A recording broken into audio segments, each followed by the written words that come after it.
Onward is the 22nd film from Pixar, and the first without founder John Lasseter. It was written and directed by Dan Scanlon, who had previously directed Monsters University for Pixar back in 2013.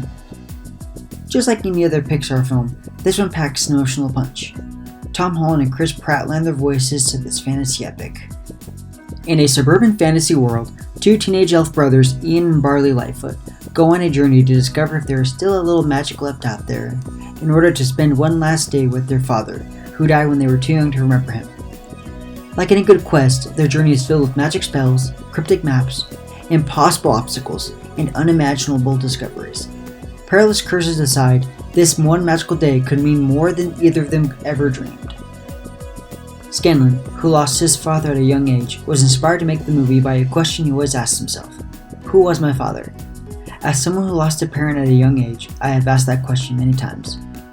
I've also wondered what it would be like to have that parent back for one day. What would I say? What would we do? I knew that I would have a hard time emotionally with this film, and it hit me hard.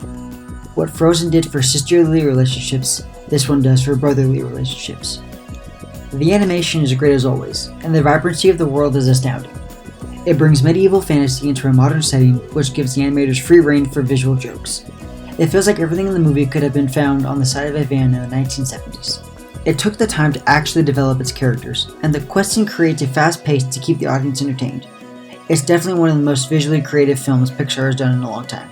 In the end, Ian realizes that Barley has always been the dad he never had. I think that everyone wants to hear their parents say that they are proud of them, and having Barley deliver that message from their dad to Ian was a brilliant choice, and it had me in tears. I left the theater crying, and I spent an extra 5 minutes in my car crying. Onward isn't one of Pixar's best films. It feels over-formulaic at points, but it was a worthy release from the studio that has the highest expectations from fans and moviegoers. It delivers the expected emotional punch to the tear ducts. Bring the tissues.